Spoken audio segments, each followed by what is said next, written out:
India में कई ऐसे गैंगस्टर हुए हैं जो किसी इंटरनेशनल डॉन से कम नहीं है। आज हम ऐसे ही 7 खूंखार डॉन्स के बारे में बताने जा रहे हैं जिनसे लोगों से ज्यादा पुलिस डरती है। नंबर 7, बाफला गुज्जर। हरियाणा के कुख्यात गैंगस्टर पापला गुज्जर कभी पहलवानी किया करते थे, लेकिन एक दिन किसी गुंडे ने उनके गुरु को मार दिया, जिसके बाद पापला गुज्जर अपने गुरु की मौत का बदला लेने के लिए जुर्म की दुनिया में उतर गए। इसके बाद से उन्होंने कभी पीछे मुड़कर नहीं देखा और लगातार जुर्म करते गए। इन पर हत्या के प्रयास और मारपीट के दर्जनों आपराधिक मामले दर्ज हैं। फरवरी 2016 में अपने गुरु की हत्या के बदला लेने के लिए किए गए 4 हत्याओं के आरोप में इन्हें गिरफ्तार कर लिया गया था। 1 साल तक जेल में रहने के बाद सितंबर 2017 में महेंद्रगढ़ कोर्ट में पेशी के दौरान इसके साथ ही इसे भगा कर ले गए थे। हालांकि पुलिस ने इसे फिर से गिरफ्तार कर लिया था और इसके बाद सितंबर 2019 में इसके साथियों ने पुलिस स्टेशन पर हमला कर इसे फिर से भगा कर ये ले गए थे। फिलहाल पापला गुज्जर नारनौल की नसीबपुर जेल में उम्र कैद की सजा काट रहा है। नंबर 6, लॉरेंस बिश्नोई। सिद्धू मूसेवाला के हत्याकांड का मास्टरमाइंड लॉरेंस बिश्नोई पंजाब के फाजिल्का का रहने वाला है। इसने पंजाब, हरियाणा और राजस्थान में कई वारदातों को अंजाम दिया है। साल 2011 में अपने साथी छात्र नेता के ऊपर हमला करने के आरोप में इसे पहली बार गिरफ्तार कर लिया गया था। जेल जाने के बाद ये जमानत पर बाहर आया, लेकिन इसके कुछ दिनों बाद ही इसे पिस्टल और कारतूस के साथ फिर से गिरफ्तार कर लिया गया था। साल 2015 में पेशी पर जाने के दौरान ये पुलिस को चकमा देकर फरार हो गया था। हालांकि बाद में इसे फिर से गिरफ्तार कर लिया गया था। फिलहाल ये दिल्ली के तिहाड़ जेल में बंद है। नंबर 5, प्रकाश शुक्ला। उत्तर प्रदेश के कुख्यात गैंगस्टर प्रकाश शुक्ला पढ़ाई लिखाई करके देश के लिए कुछ करना चाहते थे, लेकिन एक दिन मेले में किसी ने इनकी बहन को छेड़ दिया था, जिसके बाद प्रकाश शुक्ला ने उसे मारते मारते मेले में ही जान से मार दिया था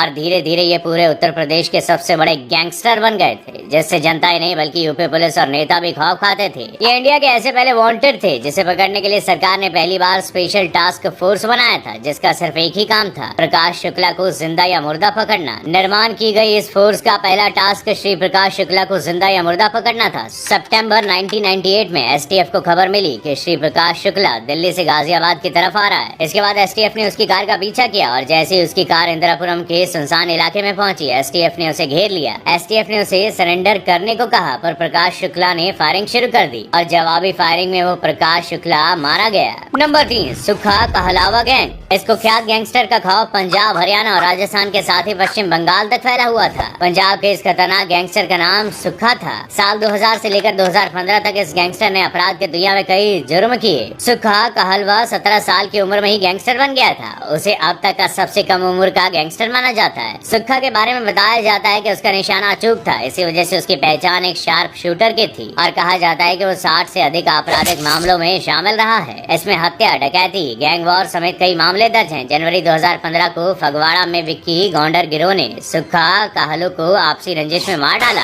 बता दें कि सुखा के माता पिता अमेरिकी नागरिक थे। नंबर 2, बिल्लू सांडा। ये उत्तर प्रदेश सहारनपुर का रहने वाला है। इस पर कई हत्याओं सहित लूट, डकैती और रंगदारी के दर्जनों आपराधिक मामले दर्ज हैं। इसे साल 2015 में गिरफ्तार करके जेल में बंद कर दिया गया था, लेकिन जनवरी 2017 में कोर्ट में पेशी के दौरान ये सदर हवालात की जाली तोड़कर 3 कैदियों के साथ फरार हो गया था। फरार होने के बाद इसने कई कारोबारियों को रंगदारी के लिए धमकी दी। हालांकि कुछ दिनों बाद ही पुलिस ने इसे फिर से गिरफ्तार कर लिया था। नंबर 1, सुनील राठी। उत्तर प्रदेश और उत्तराखंड के कुख्यात गैंगस्टर सुनील राठी ने साल 1999 में जुर्म की दुनिया में कदम रखा था, जब कुछ बदमाशों ने इसके पिता की हत्या कर दी थी। इसके बाद ये क्राइम की दुनिया से कभी बाहर नहीं आए। इनके ऊपर कई हत्या और लूटपाट सहित कई दर्जनों आपराधिक मामले दर्ज हैं। बीजेपी विधायक कृष्णानंद राय की हत्या के आरोपी और माफिया मुन्ना बजरंगी की जेल में गोली मारकर हत्या करने के बाद सुनील का नाम सुर्खियों में आया था। फिलहाल सुनील राठी बागपत जेल में बंद है। वैसे बहुत से लोगों का मानना है कि सिस्टम की गलती की वजह से लोग गैंगस्टर या अपराधी बन जाते हैं। इस पर आपकी क्या राय है?